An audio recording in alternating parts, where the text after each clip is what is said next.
So with the DLC for Doom Eternal itching closer and closer, and if the trailer for this DLC is to be an indication of what kind of mods are going to be of greater use with this DLC, just like the microwave beam, I thought today we would take a look at the Destroyer Blade, which apparently I don't even have. Shit, slight problem, give me a second. So the Destroyer Blade, this is actually a weapon mod that I haven't touched since the launch of Doom Eternal. And I mean, as you get better at the game and you're starting to become more fluid and cycle through your weapons more successfully, why would you? Just like the microwave beam, it's very easy to overlook this weapon mod because when you're charging this thing up, you're immobilized. You are a very easy target. And theoretically, it's counterintuitive to what you want to do, which is constantly stay on the move. Now, while researching this video, I was trying to find a way to basically incorporate this into my normal playstyle without having to go too far out of my comfort zone to the point where I'm struggling or approaching fights completely differently. I do want to keep my movement patterns more or less the same, and considering it is still the ballista, I was trying to find a good ways to incorporate the meat hook into this, because if you guys have been watching these videos for a while now, you know I like to utilize the meat hook to give myself advantages in certain arenas or even just closing gaps between certain demons. And with the Destroyer Blade, it charges up faster when you're in the air. So theoretically, it looks like these two matches are made in heaven. My movement won't be affected at all, and I'll be able to do a little bit of crowd control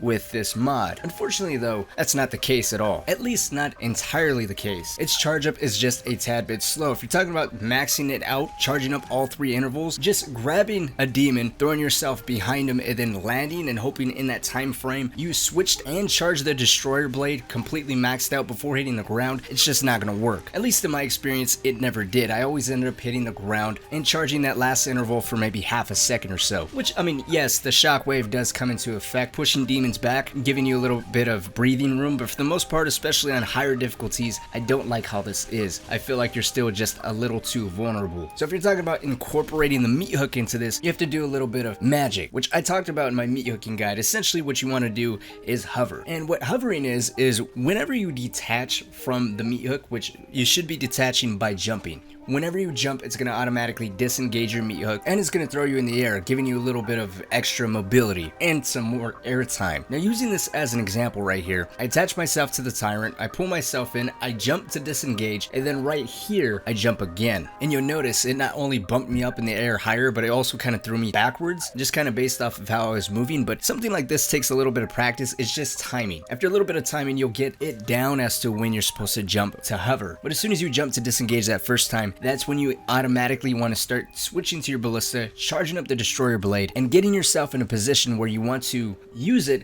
for a little bit of crowd control. Now, one of the questions that's brought up quite a bit when it comes to the Destroyer Blade is there a damage difference between the first charge up, the second charge up, and the third charge up beyond just the horizontal spread increasing? And the answer is yes, there is. I did some very, very light testing, but the basic rundown is one charge up can kill all fodder, can go through a carcass's shield, kill the carcass, and even kill prowlers. Well, if you're looking for something on an insta-kill on something like a cackle demon or a revenant, a max charge is required provided they are at full health. That was not a max shot. That was actually ended slightly prematurely.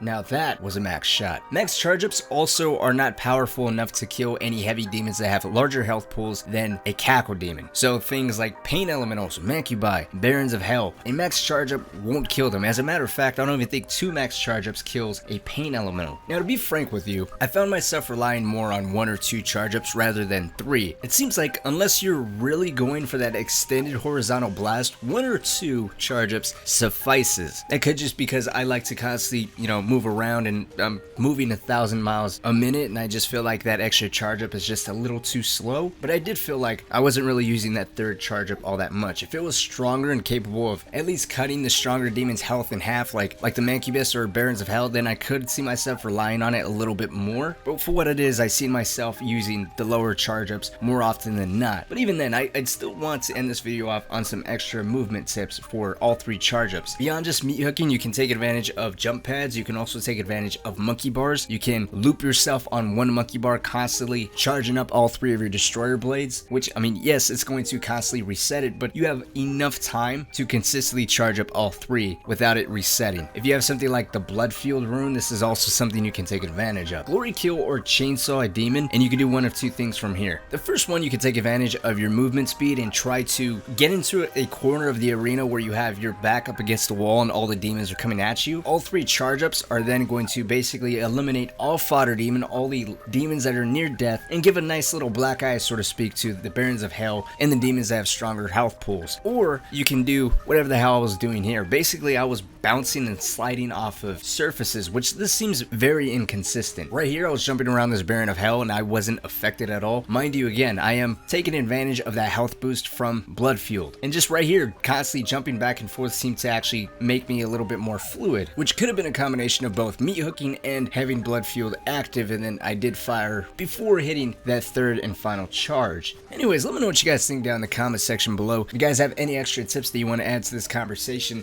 feel free to post that stuff down in the comment section. I know some people swear by this thing. I think it can be definitely used in terms of clearing out larger arenas or hallways that are just flooded with fodder demon, but for the most part, as of now, that 3rd charge up doesn't really seem worth it. Who knows, maybe with the DLC and that shockwave could be of better use. I did find some opportunities where with that shockwave it would trigger red barrels or mines around me, and that would falter demons on top of firing off the destroyer blade. Definitely does do a ton of damage, but as far as fluidity goes, you gotta kind of get creative with how you move in order to really incorporate this thing into your arsenal. Let's wrap this up. If you guys haven't joined the Discord yet, link to that is down in the description. Well, most likely going to be in the pinned comment. We got some new emotes. Emotes that should not be emotes, but they exist. We've also been having this nice little pastime that the whole server's been partaking in called Let's Bully Cynic for like an hour straight. It's fucking awesome. Like always, guys, my name's Cynic. Thank you all so much for watching, but until next time, see y'all later.